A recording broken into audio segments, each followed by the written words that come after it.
Constitucionales, un programa auspiciado por la Asociación Argentina de Justicia Constitucional. Bienvenidos a Aires Constitucionales, espacio de la Asociación Argentina de Justicia Constitucional. Pueden seguirnos en nuestras redes sociales y encontrar todos nuestros programas en nuestro canal oficial de YouTube.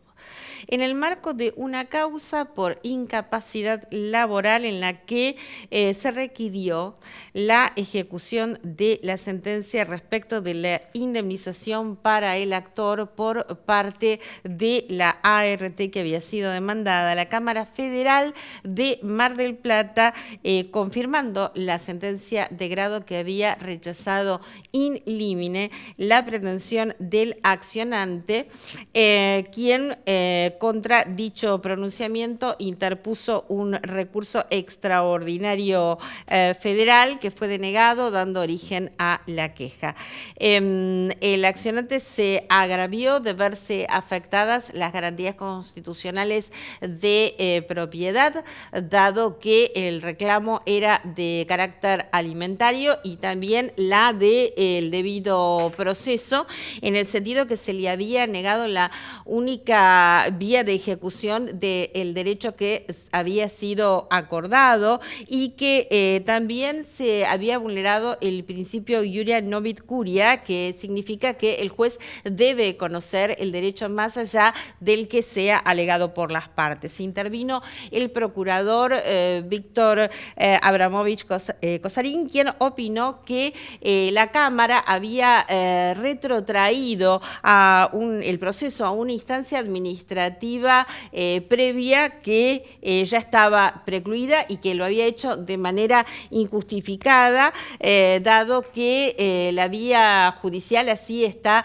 establecida por la norma para la ejecución de sentencia y que corresponde al juez que dictó el pronunciamiento, incurriendo entonces en un grave menoscabo al derecho invocado por el actor, que así las cosas, opinó que la causa debía ser restituida al Juzgado Federal de Mar del Plata, número 2, a fin de que determine la indemnización correspondiente a al problema de la incapacidad que había tenido laboral el actor, con examen de los planteos constitucionales que había hecho y que una vez estuviera definido el monto de la condena, en caso de incumplimiento por parte de la compañía de seguros, debía llevarse adelante la ejecución. La Corte, por unanimidad,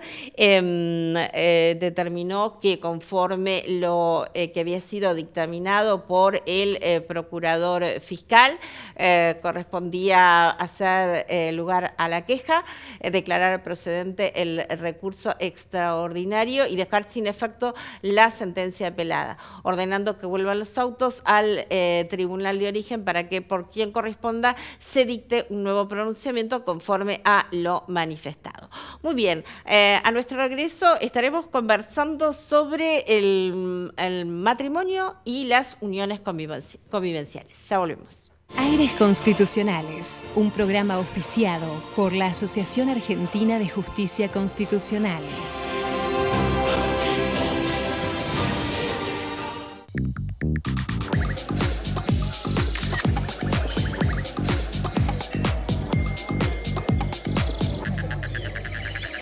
Te estamos esperando para que cumplas la misión que más te guste. Misiones, hacé la tuya.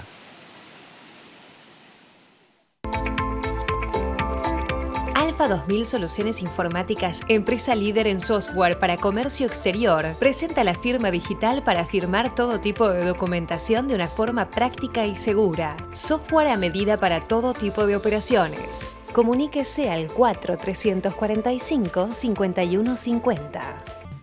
En Vicente López la seguridad siempre fue una prioridad. Tenemos más de 2000 cámaras funcionando y sumamos más patrullas en las calles. Porque cuando de seguridad se trata, no tenemos excusas. Trabajamos para mejorar ayer, hoy y siempre. Vivamos Vicente López.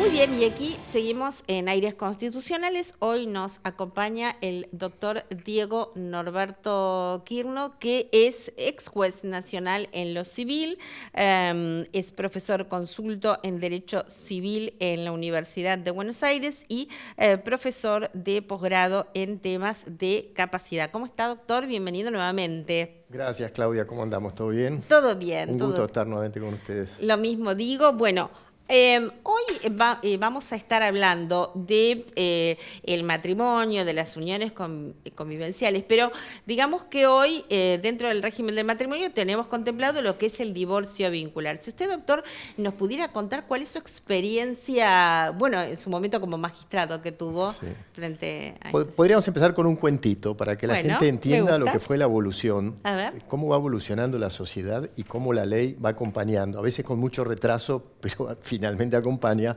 a esta evolución social. Sí. Cuando sanciona el Código Civil el año 1869, la Gran Aldea, no regulaba el matrimonio civil. El matrimonio era monopolio de las iglesias. Y el Código Civil solo regulaba los efectos civiles de una unión efectuada normalmente en la Iglesia Católica. Solo 20 años después, 19, en 1888, se dicta la ley de matrimonio civil, porque el Estado dice, no, yo quiero para mí el control de los matrimonios. Otra cosa es el matrimonio canónico. Eso es matrimonio civil, entonces regulamos el matrimonio y los efectos derivados del matrimonio. Y así transcurrimos durante décadas.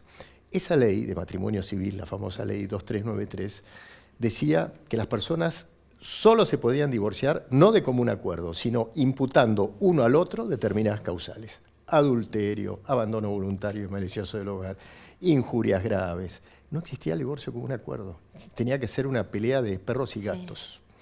Hasta que 100 años después, 100 años, en 1968, se dicta, 100 años desde la sanción del Código Civil, la Ley 17.711, que introduce una reforma importante en el Código Civil, apenas 200 artículos, que era un 5% de articulado, pero una reforma que cambiaba estructuralmente el Código, y dice, no, señores, ahora las personas van a poder divorciarse como un acuerdo a través del famoso 67 bis. Las personas de más de 30 o 40 años habrán oído hablar de 67 bis, que era, nosotros los jueces lo llamamos el confesionario, porque recibíamos a las partes por separado para ver cuáles eran las causas que hacían moralmente imposible la vida en común, y decretábamos el divorcio. Pero ese divorcio implicaba que podías liquidar la sociedad conyugal, hacer convenios sobre los hijos menores, como era el régimen de comunicación, lo que en ese entonces se llamaba la tenencia, las cuotas de alimentos, pero no te permitía volver a casarte. No rompía el vínculo matrimonial. Es más, subsistía el deber de fidelidad. Esto era tremendo, ¿no? ¿Y qué pasa? La mujer en el curso del siglo XX irrumpe en el mercado laboral, las personas aumentan su expectativa de vida, muchas relaciones matrimoniales se rompen y la gente no podía divorciar vincularmente y volver a casarse. Entonces recurrían a esos costosos e inválidos papeles de vía México, vía Paraguay, que no servían para nada. Era un papelito para no quedar mal moralmente. ¿Por qué? Porque al concubinato se lo miraba como una actividad inmoral. Algún pronunciamiento de la Cámara Civil de mi época hablaba de esas torpes uniones, concubinatos que por ahí eran uniones amorosas de años que implicaba tener hijos, pero legalmente no eran reconocidas, ¿no?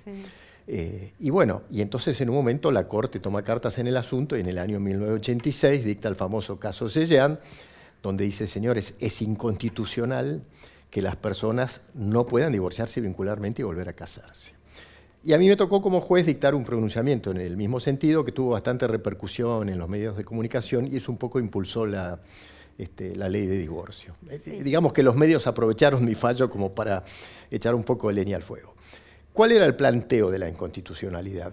¿Por qué una ley fue constitucional durante 100 años y de golpe dejó de serlo? Es que no es que dejó de serlo de golpe. Claro. Fue de a poquitito, porque lo que cambió no es la ley, que cambiaron las costumbres. Si en 1869 te decían, te podés casar una sola vez, las personas tenían una expectativa de vida de 50 años, 60 años, y además no existían casi las separaciones. Por ahí se vivió un mundo de ficciones, pero no se separaban. 100 años después, no puedes decir te podés casar una sola vez, porque la Constitución dice, todas las personas tienen derecho a casarse. Las leyes que hacen reglamentan la Constitución. Si la Constitución dice, tenés derecho a casarte, la ley civil tiene que decir cuáles son los efectos del matrimonio, cómo es que te puedes casar, qué requisitos, qué pasa con los hijos, qué pasa con la responsabilidad parental y qué pasa si querés destruir tu unión. O querés no destruir, deshacer, porque la unión, porque la relación se ha muerto. Entonces dice, es inconstitucional decir que te puedes casar una sola vez. Con lo cual, al declarar esa inconstitucionalidad, las personas podían restablecer la aptitud nupcial y volver a casarse. Tan es así que en el año 1988 se dicta la ley 23.515 que dice, señores, ahora las personas pueden volver a casarse. Eso fue una evolución muy, muy importante, muy importante. Pero el problema era cuando dos cónyuges no se ponían de acuerdo en divorciarse, había que instaurar una demanda imputando las causales de divorcio, adulterio, etc. Y entonces cuando se sanciona el código en el año 2015, dice, señores, no podemos estar discutiendo si una persona cometió injurias contra su cónyuge. ¿Quién sabe eso? ¿Quién conoce la realidad de un matrimonio? Yo digo que la intimidad de un matrimonio no la conoce nadie, a veces ni siquiera los propios integrantes de la pareja. Y entonces hacíamos una parodia de juicio donde 2 o 3 testigos decían, sí, vi que la esposa trataba mal al marido, que el marido trataba mal a la esposa, y por eso decíamos que fulano mengano eran culpables. Esto era un absurdo. Con lo cual este Código Civil y Comercial introduce esta novedad. Señores, no hay más causales de divorcio. Ahora, o las personas se divorcian de común acuerdo, o una persona le pide al juez que declare el divorcio. Por supuesto, el juez dice, espere que voy a escuchar a su cónyuge. El cónyuge dirá, estoy de acuerdo, no estoy de acuerdo, pero en materia de divorcio, por más que ya no estoy de acuerdo, el juez dice, los tengo que divorciar igual. Ahora, está bien porque el Código Civil dice, si vos vas a pedir divorciarte, tráeme una propuesta de lo que se llama convenio regulador. ¿Cómo proponés liquidar la sociedad conyugal? ¿Qué proponés si tenés hijos menores para el régimen de comunicación, para los alimentos, etcétera? Entonces la persona hace la propuesta. Y la otra parte puede decir estoy de acuerdo. Y si no está de acuerdo, el juez dice yo no puedo demorar ni un día en dictar la sentencia de divorcio. La dicto ya y ya están divorciados. Todas las cuestiones que quieran discutir, discútanlas ahora. La liquidación de la sociedad conyugal, la cuota de alimentos, el régimen de comunicación, quién se va a quedar con el cuidado personal de los chicos menores. Esto discútanlo, pero el divorcio ya está decretado. Así que mirá de 1869, que el matrimonio era canónico, al año 2025, lo que ha sido la evolución, porque fue la evolución de la sociedad que la ley fue acompañando, a veces muy tardíamente, como fue en el caso del divorcio vincular, y otras veces se fue acomodando. Siempre hablamos de los tiempos de la justicia. ¿De qué tiempos estamos hablando en este caso en particular, doctor? Es decir, que se dicte la sentencia de divorcio, bueno, después el resto no sé, ya lo que tardará, pero... No, un divorcio, si es de común acuerdo, puede salir en 4 o 5 días, porque ahora con la virtualidad el juez escucha al defensor de menores y al fiscal vía virtual y se dicta la sentencia seguida. Si la otra parte formula alguna oposición, durará un poquito más, pero no más de un mes, porque es simplemente decir, señora o señor, su cónyuge se quiere divorciar, y si esté de acuerdo o no esté de acuerdo, voy a dictar el divorcio. Con lo cual, eso es muy rápido. Después sí, puede tardar mucho, si empiezan a discutir si los bienes son gananciales, si son propios. Si son... Sí, absolutamente. Bueno, también hay un régimen, digamos, que permite que las personas tengan un proyecto en común sin casarse, ¿no? Que es la unión convivencial. No todo el mundo sabe de qué trata exactamente este régimen. ¿Cuándo se considera que hay una unión convivencial? ¿Debe haber algún registro? ¿Puede una de las partes demandar a la otra respecto de la existencia de una unión convivencial a sus efectos? Con pruebas que se pudieran producir, aunque no haya registro. ¿Cómo funciona esto? Muy interesante la pregunta. Si me dejas formular una aclaración más antes, parezco a los políticos que siempre eluden la pregunta que les hacen los periodistas, pero algo que me parece que es importante. Con este Código Civil, cuando una persona se casa, puede elegir por el régimen de patrimonios separados o por el régimen de ganancialidad. Esto es una gran innovación. Si eligen el régimen de patrimonios separados, cada uno tiene sus bienes propios, no existen los bienes gananciales. Esto es muy importante, porque cuando eligen el régimen de ganancialidad, que es el tradicional de toda la vida, los frutos de los bienes propios son gananciales. Y entonces después se originan controversias sobre qué frutos dio un bien que era propio. Bueno, esto se puede evitar. Y me parece muy importante esto más que nada para los segundos matrimonios. Sí. Porque una cosa que se casen dos chicos de 25 años que tienen un proyecto en fin, a lo mejor en ese momento por toda la vida, entonces no, queremos un régimen ganancialidad porque va a ser fruto de nuestro esfuerzo común. Y otra cosa cuando se casan dos personas de 50 o 60 años que ya han tenido un divorcio, cada uno tiene su propio patrimonio, dicen preferimos... Y que vienen un poco traumatizados también, claro, algunos de la cuestión de división de bienes. ¿Te acordás cuando hace años hubo un caso de una famosa conductora de televisión que tuvo un divorcio muy controvertido, que le tiró el cenicero a su excónyuge? Bueno, en ese momento decían, ¿por qué la ganancialidad? Bueno, ese era el régimen. Hoy por hoy seguramente hubieran optado por régimen de patrimonios separados, así no tenemos discusiones después. Pero vamos a tu pregunta, no me escapé. Hay una realidad social que viene evolucionando. Las personas hoy por hoy tardan en tomar la decisión de casarse y a veces prefieren no casarse. A mí me parece que es bueno casarse porque el matrimonio le da un soporte institucional a la relación. Sobre todo ahora que es tan sencillo divorciarse. ¿Por qué no casarse? Porque este soporte institucional implica asumir derechos y deberes, en fin, tener como una relación ya aceptada por el Estado. Sí. En cambio, la unión convivencial, en principio, es una unión de hecho. Dos personas que tienen un vínculo afectivo, permanente, continuo, con también un proyecto común, pero descreen del Estado. Dicen, ¿por qué vamos a casarnos? A veces tienen un poco de prejuicios, que el divorcio va a ser complicado, que para qué vamos a hacer esto, mejor. Sí.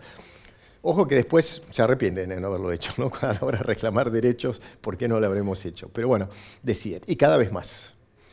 Y muchas personas además conviven un tiempo y a lo mejor después deciden casarse o a lo mejor no.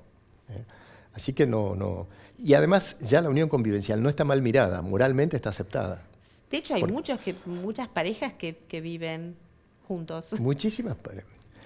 Y cuando se sanciona este Código Civil, que es de 2015, los abogados decimos el nuevo código. El nuevo código no, tiene 10 años ya. Sí, seguimos diciendo el nuevo código. Sí. El nuevo código se enfrenta frente a esta realidad.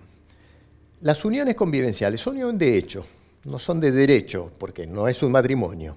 No. Pero lo cierto es que la gente convive y tiene hijos y compra bienes. ¿Qué hacemos si se separan? Establecemos derechos. Y entonces optaron por un régimen híbrido. Dijeron, no podemos equipararlo al matrimonio, porque si no, desaparece la institución matrimonial. Y además, de algún modo, cercenamos la libertad de la gente que no quiere casarse y quiere tener un régimen de mayor libertad, de no tener tanto compromiso legal, sino tener compromiso afectivo. Sí. ¿No? Pero es cierto que muchas personas después quedan desprotegidas y entonces el Código Civil dice, mire, no vamos a darle el estatus de matrimonio porque atentaría contra la libertad de la gente de no casarse, pero vamos a regular ciertos derechos. Entonces dices, señores, si ustedes tienen una unión convivencial, después de un tiempito, reconocemos que existe y algunos derechos vamos a dar.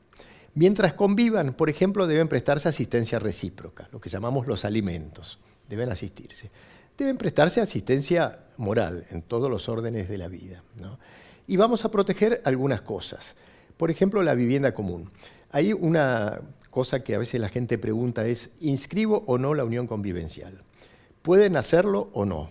Es mejor inscribirla porque, primero, porque si la inscriben en el caso de que haya una separación y tuvieran que hacer un planteo ante el juez, o un planteo legal sin llegar al juez, con solo mostrar el papel de que inscribieron en el registro civil la unión convivencial, ya lo acreditan. Claro. De otro modo, ¿y cómo acredito que tenía una unión convivencial? Bueno, tengo que traer testigos, por ahí los mails que le mandé a mi conviviente, por ahí una nota que recibí, una factura, lo que fuera, ¿no? En cambio, si la unión civil está inscripta, es más fácil acreditarlo. Y por otro lado, queda mejor protegida la vivienda familiar, porque el Código Civil dice, donde estaba la vivienda familiar, si la unión convivencial está inscripta, esa vivienda no puede disponerse por uno de los convivientes sin la conformidad del otro. Es lo mismo que pasa con el matrimonio. Donde está el hogar conyugal, por más que el bien sea propio de uno de los cónyuges, no puede venderlo libremente. ¿Qué dice el Código Civil? No, tráete la conformidad del otro. Ustedes habrán visto alguna escritura a lo largo de la vida donde, qué sé yo, el cónyuge, uno de los cónyuges dice vende. Y al pie el escribano pone presente en este acto su cónyuge, presta conformidad. Porque el bien era de uno de ellos. Pero como era ganancial y ahí estaba la vivienda familiar, el otro presta conformidad. De modo que la unión convivencial ahora genera algunos derechos y además derechos, yo no sé llamarlos menores, pero que por ahí pueden ser importantes. Por ejemplo, un conviviente puede iniciar, no sé si te acordás el programa pasado que hablamos del juicio de determinación de capacidad, antiguamente llamado juicio de insania. Bueno, un conviviente puede iniciar el juicio de determinación de capacidad. Claro. Puede, frente a un internado, a sus convivientes, si está internado o está en peligro de muerte, tomar decisiones atinentes al cuidado de la persona con la que convive. Es decir, hay derechos menores. Lo que no hay es derechos hereditarios y no hay derechos de ganancialidad. Claro. Es decir, lo que compra cada uno es de cada uno. Y si se muere, el otro no hereda. Le voy a hacer una pregunta, doctor. ¿Desde qué edad se pueden casar? ¿Las personas? Las personas. Uy, esto con el Código Civil era a los 12 la mujer y a las 14 el varón. Sí. La ley 14394, que es de 1954, si mal no recuerdo, decía 14 la mujer y 16 el varón. Sí. La ley que se dictó en el año 87 decía 16 la mujer, 18 el varón. Sí. Y después dijeron, como hoy día no se puede tratar distinto a la mujer y el varón, 18. Sí. Y como ahora la mayoría de edad es a los 18 años, el Código Civil dice una persona se puede casar a los 18 años. Pero también puede hacerlo a los 16 si cuenta con el asentimiento de los padres. Bien. Y antes incluso, si fue un caso raro, ¿no? Alguien menor de 16 que quiere casarse, ahí ya no alcanza el asentimiento de los padres. Necesitaría una dispensa judicial. Pero bueno, son supuestos excepcionales. ¿Y la unión convivencial desde qué edad se puede reconocer? ¿Hay algún tipo de analogía con esta situación? No, es lo mismo, sí. Tienen que ser mayores de edad. Una cosa interesante a examinar es esto. La unión convivencial, como no es una unión en principio legal, está bien, ahora tiene cierto reconocimiento legal, pero no es lo mismo que el matrimonio, no genera derechos hereditarios. Y en los distintos congresos que ha habido, yo soy profesor de Derecho Civil Parte General, no de Derecho de Familia, pero igual estoy al tanto por mi actividad de estos temas, ¿no? Se ha planteado qué hacemos con el derecho hereditario de los convivientes. Claro. Y entonces dijeron, bueno, no han querido casarse, no heredan. Y algunos autores empiezan a decir, bueno, pero espera, si este conviviente no tenía otros herederos, o los herederos son colaterales, no los forzosos, porque una cosa son los herederos forzosos, que son los hijos, los padres, los cónyuges, esos son herederos forzosos. Si sus herederos eran colaterales, un hermano, un primo hermano, un sobrino, claro. ¿Qué es más justo? ¿Que herede un sobrino con el que no tenía trato? Sí. O que herede el conviviente, con quien tuvo esa vinculación afectiva que lo unió por años. Entonces, algunas ponencias en los congresos de Derecho de Familia son, démosle derechos hereditarios a los convivientes, por lo menos en los casos en que no hay herederos forzosos. Claro. Incluso a lo mejor no hay ni siquiera herederos, no hay primos, no hay sobrinos, y ese bien iría al Estado. Entonces, ¿qué es más justo? ¿Que vaya al Estado o que vaya a la persona que estuvo unido por un vínculo afectivo? Sí. Es un tema para pensarlo. Yo no me atrevo a dar una opinión definitiva porque... Pero es como para dejarlo planteado. Habría que examinarlo. Porque deja cierto sabor a poco, digamos, que la persona que lo acompañó, si no hay herederos forzosos, o sea, que hereden otros, ¿no? Sí, bueno... Hay algo que queda ahí... ¿Qué pasa? ¿Puede haber pactos, así como se habla de los pactos para que rijan en el matrimonio? Y ¿puede haber pactos convivenciales también? Sí, el Código Civil los autoriza con alguna excepción, ¿no? Ajá. La verdad que en la práctica he visto muy pocos, hay muy pocos pactos de convivencia. La gente generalmente no los hace. No, suena como medio antipático, ¿no? Alguien que se va a casar y decir, bueno, hagamos este pacto, que si nos separamos... Pero esos pactos a veces se hacen para decir, mira, estos bienes son míos, vos no vas a tener nunca ningún derecho sobre esto, si nos llegamos a separar yo me comprometo a darte una cuota de alimentos, yo me comprometo a darte ciertas certezas, pero esos pactos no deben vulnerar lo que se llaman las normas de orden público. No puede ser un pacto que cercene todo derecho. Sí. Si vos te separás, no tenés derecho a nada, porque hay ciertos derechos que son irrenunciables. Por ejemplo, la compensación económica. Claro. ¿Querés que hablemos un poquito de la compensación económica? Sí, es muy interesante eso y ya vamos cerrando con el tema, pero no me gustaría que quede fuera el tema de la compensación. ¿Por qué una compensación económica? ¿Cuándo se puede reclamar?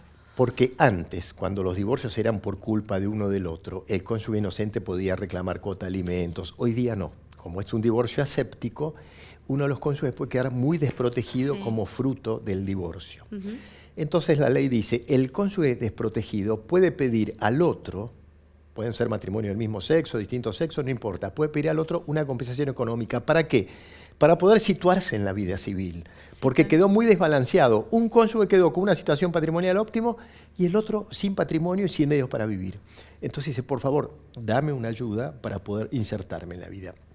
Esa compensación puede ser o una prestación única, una suma de dinero, $100.000, $50.000, lo que fuera, o puede ser una cuota, no son alimentos, una cuota por tantos tiempos. ¿No? ¿Tiene que ver con el nivel de vida que hubiese llevado? Sí, para la compensación económica hay que ver cuál es el caudal económico de ambos, la dedicación que brindó al hogar, si se dedicó a cuidar a los hijos menores, etc. Y en la unión convivencial también existe el derecho a compensación económica. Claro. El conviviente que de golpe vivía bien, viajaba, en fin, veraneaba, de golpe quedó sin nada. Y entonces la ley dice, pedile al otro conviviente una compensación que te permita. Esa compensación puede ser una prestación única o también una cuota mensual que no es alimentos, es una compensación por un periodo determinado. ¿Y qué dice el Código Civil? Esa compensación no puede extenderse por más tiempo del que duró la convivencia. Si la convivencia es de 15 años, te puedo fijar una prestación mensual por 15 años, no más. Bien. Bueno, doctor, hemos llegado al final. Se nos fue el tiempo tan rápido, pero apenas empezamos a conversar. Bueno, pero seguimos en otra entrevista. Bueno, muchísimas gracias, como siempre, Claudia. Gracias a usted, doctor. Bueno, nosotros nos despedimos hasta nuestro próximo programa, como siempre, aquí en Metro.